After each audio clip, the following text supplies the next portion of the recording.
आपको क्वेश्चन दिया गया है प्रोकैरियोटिक कोशिकाएं होती हैं, उनमें कोशिकीय श्वसन है वो कहाँ पर होता है। तो इस क्वेश्चन को सॉल्व करने से पहले आपको कोशिकाएं कितने प्रकार की होती हैं, कौन सी कोशिकाएं होती है, इसके बारे में पता होना जरूरी है। तो टाइप्स ऑफ सेल की बात करें, कोशिकाएं दो प्रकार की होती है। पहली होती हैं प्रोकैरियोटिक कोशिकाएं और दूसरी कौन सी है, यूकैरियोटिक कोशिकाएं। जो प्रोकैरियोटिक कोशिकाएं होती है, प्रो का मतलब क्या होता है, प्रिमिटिव यानी प्राचीन आद्य, और कैरियोटिक का मतलब होता है न्यूक्लियस यानी ऐसी कोशिकाएं जिनमें प्रिमिटिव प्रकार का, आद्य प्रकार का यानी सुविकसित केंद्रक का अभाव होता है। और केंद्रक के चारों ओर क्या होती है, केंद्रक झिल्ली होती है। तो जिनमें केंद्रक झिल्ली और केंद्रक का अभाव होता है वो कौन सी होती हैं, प्रोकैरियोटिक कोशिकाएं होती हैं। आपको ये प्रोकैरियोटिक कोशिका का डायग्राम दे रखा है, यानी इसमें आपको कहीं पर भी केंद्रक दिखाई दे रहा है, नहीं है ना, तो इनमें केंद्रक एब्सेंट होता है। दूसरी कौन सी है, यूकैरियोटिक कोशिकाएं। यू का मतलब होता है ट्रू, सत्य, और कैरियोटिक का मतलब क्या हो गया, न्यूक्लियस, यानी जिनमें सुविकसित प्रकार का केंद्रक पाया जाता है और केंद्रक के चारों ओर केंद्रक झिल्ली पाई जाती है। तो वो कोशिकाएं कौन सी होती हैं, यूकैरियोटिक कोशिकाएं होती हैं। तो ज़्यादा विकसित कोशिका कौन सी होगी, यूकैरियोटिक कोशिका।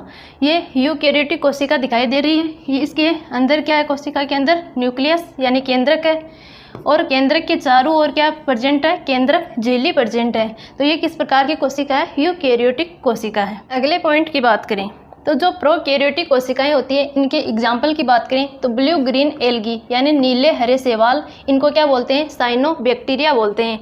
और बैक्टीरिया जो जीवाणु होते हैं वो इनमें किस प्रकार की कोशिकाएं होती हैं, प्रोकैरियोटिक कोशिकाएं होती हैं। यूकैरियोटिक के एग्जाम्पल की बात करें तो प्लांट कोशिकाएं, पादप कोशिकाएं, एनिमल कोशिका यानी जंतु कोशिका, एल्गी शैवाल कोशिका, और फंगल कवक कोशिकाएं होती हैं। ये किस प्रकार के एग्जाम्पल हैं, यूकैरियोटिक कोशिकाओं के एग्जाम्पल हैं। जेनेटिक मटेरियल की बात करें तो जो प्रोकैरियोटिक कोशिका होती है यानी आनुवंशिक पदार्थ। आनुवंशिक पदार्थ क्या होता है, वो पदार्थ जो आनुवंशिक सूचनाओं को एक पीढ़ी से दूसरी पीढ़ी में लेकर जाता है, वो क्या कहलाता है, जेनेटिक मटेरियल कहलाता है। तो जो जेनेटिक मटेरियल होता है वो क्या होता है, डीएनए होता है। तो जो प्रोकैरियोटिक कोशिकाएं होती है उनमें डीएनए कैसा होता है, सर्कुलर डीएनए यानी वर्ताकार डीएनए होता है, ऐसे वर्ताकार डीएनए होता है। और डबल हेलिक्स यानी द्विकुंडलित डीएनए होता है, वर्ताकार और डबल हेलिक्स डीएनए होता है। और ये जो प्रोकैरियोटिक कोशिकाएं होती हैं इनमें केंद्रक तो प्रेजेंट होता नहीं है, इसलिए ये कोशिका द्रव्य में ऐसे ही बिखरे रहते हैं, यानी जो डीएनए ये कोशिका द्रव्य में ऐसे ही पड़े रहते हैं, तो ये कभी भी फट सकते हैं, यानी ये असुरक्षित डीएनए है। तो असुरक्षित डीएनए होता है जो कोशिका में ऐसे ही पड़ा रहता है, उसको क्या बोलते हैं, न्यूक्लियोइड या जीनोपोर बोलते हैं। तो ये बात आपको ध्यान में रखनी है, इंपॉर्टेंट है कि जो प्रोकैरियोटिक कोशिकाएं होती हैं उनमें जो जेनेटिक मटेरियल होता है वो कौन सा होता है, न्यूक्लियोइड या जीनोपोर होता है। तो ये आपको दिखाई दे रहा है, इसको क्या बोला गया है, न्यूक्लियोइड डीएनए, यानी जो केंद्रक के अंदर प्रेजेंट नहीं होता है। सुरक्षित डीएनए कौन सा होता है, जो केंद्रक के अंदर प्रेजेंट होता है वही सुरक्षित होता है। तो इनमें केंद्रक प्रेजेंट नहीं होता है, तो इसलिए ये असुरक्षित डीएनए होता है जो कोशिका के अंदर ऐसे ही बिखरा रहता है। यूकैरियोटिक कोशिका की बात करें तो यूकैरियोटिक कोशिका में जो जेनेटिक मटेरियल होता है वो क्या होता है, डीएनए होता है। और जो यूकैरियोटिक कोशिकाएं होती हैं इनमें सुविकसित प्रकार का केंद्रक पाया जाता है, इसलिए जो डीएनए होता है वो कहाँ पर प्रेजेंट होता है, न्यूक्लियस के अंदर प्रेजेंट होता है। और जो यूकैरियोटिक कोशिकाएं होती हैं इनमें जो डीएनए होता है वो डबल हेलिक्स तो होता है, डबल हेलिक्स आपको दिखाई दे रही है, लेकिन इनका जो डीएनए होता है वो गोलाकार या वर्ताकार नहीं होता है। तो ये सुविकसित प्रकार की कोशिकाएं हैं, इसलिए इनमें जो जेनेटिक मटेरियल है वो डीएनए न्यूक्लियस के अंदर होता है। प्रोकैरियोटिक कोशिकाओं में न्यूक्लियस के अंदर नहीं होता है, क्योंकि उनमें न्यूक्लियस ही एब्सेंट होता है। अगला पॉइंट है, जो डीएनए होता है उनके ऊपर एक स्पेसिफिक प्रकार की प्रोटीन प्रेजेंट होती है, उसको क्या बोलते हैं, हिस्टोन प्रोटीन बोलते हैं या एच प्रोटीन बोलते हैं। तो जो प्रोकैरियोटिक कोशिकाएं हैं उनमें हिस्टोन प्रोटीन जो एच प्रोटीन होती है वो अनुपस्थित होती है, जबकि यूकैरियोटिक कोशिकाएं होती हैं उनमें हिस्टोन प्रोटीन प्रेजेंट होती है। हिस्टोन प्रोटीन का कार्य क्या होता है, डीएनए का रेप्लिकेशन करना। तो प्रोकैरियोटिक कोशिकाओं में हिस्टोन प्रोटीन अनुपस्थित होती है। प्रोकैरियोटिक कोशिका कोई भी कोशिका है तो कोशिका के अंदर क्या पाए जाते हैं, विभिन्न प्रकार के कोशिकांग पाए जाते हैं। जैसे ये आपको कोशिका दिखाई है, इसमें विभिन्न प्रकार के कोशिकांग हैं, जैसे लाइसोसोम हो गया, माइटोकॉन्ड्रिया, अंतःपर्दवी जालिका हो गई, और गोल्जी उपकरण हो गए, ये क्या कहलाते हैं? कोशिकांग कहलाते हैं कोशिका की। जो प्रोकैरियोटिक कोशिका है उनमें ये कोशिकांग अनुपस्थित होते हैं, क्योंकि ये एक सुविकसित प्रकार की कोशिका नहीं है, यानी इनका पूर्ण विकास नहीं हुआ है।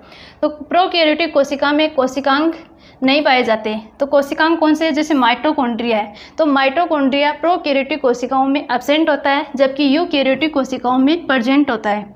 अंतःपर्दवी जालिका एंडोप्लाज्मिक रेटिकुलम ER बोलते हैं, ये प्रोकैरियोटिक कोशिकाओं में एब्सेंट होती है, जबकि यूकैरियोटिक कोशिकाओं में प्रेजेंट होती है। लाइसोसोम की बात करें तो लाइसोसोम आत्मघाती थैली कहते हैं, ये प्रोकैरियोटिक कोशिकाओं में एब्सेंट होती हैं और यूकैरियोटिक कोशिकाओं में प्रेजेंट होती हैं। गोल्जी काय, जो गोल्जी बॉडी होती हैं, ये भी प्रोकैरियोटिक कोशिकाओं में अनुपस्थित होती हैं, जबकि यूकैरियोटिक कोशिकाओं में पाई जाती हैं। राइबोसोम की बात करें तो राइबोसोम भी एक प्रकार का कोशिकांग है, ये दोनों प्रकार की कोशिकाओं में पाया जाता है। राइबोसोम है वो 2 प्रकार का होता है, एक 70S प्रकार का और दूसरा 80S प्रकार का। तो प्रोकैरियोटिक कोशिकाएं होती हैं उनमें 70S प्रकार का राइबोसोम पाया जाता है, जबकि जो यूकैरियोटिक कोशिका है उनमें 80S प्रकार का राइबोसोम पाया जाता है। ये जो आपको S दिखाई दे रहा है, S क्या होता है? एक श्वेतबर्ग यूनिट है, तो ये भी आपको ध्यान में रखनी है। तो 70S प्रकार के राइबोसोम प्रोकैरियोटिक कोशिकाओं में पाए जाते हैं। अगर आपको क्वेश्चन पूछा जाए कि बैक्टीरियल सेल में कौन से प्रकार के राइबोसोम प्रेजेंट होते हैं, तो बैक्टीरियल कोशिका कैसी है? एक प्रोकैरियोटिक कोशिका है, तो प्रोकैरियोटिक कोशिका में 70S प्रकार के राइबोसोम पाए जाते हैं, तो बैक्टीरियल कोशिका में भी 70S प्रकार के राइबोसोम पाए जाते हैं। आपको पॉइंट ध्यान में रखने हैं, क्वेश्चन कैसे ही घुमाए आपको आंसर सही करना है।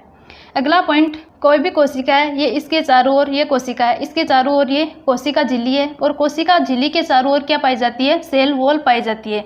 तो सेल वॉल की बात करें तो जो प्रोकैरियोटिक कोशिका होती है उनमें सेल वॉल प्रेजेंट होती है। तो प्रोकैरियोटिक कोशिकाएं होती हैं उनमें जो सेल वॉल पाई जाती है वो किसकी बनी होती है? पेप्टिडोग्लाइकॉन, एमिनो एसिड और म्यूरामिक एसिड की बनी होती है। तो कैसे याद रखेंगे आप? PAM, पेप्टिडोग्लाइकॉन, एमिनो एसिड और म्यूरामिक एसिड, इनसे बनी होती है क्या?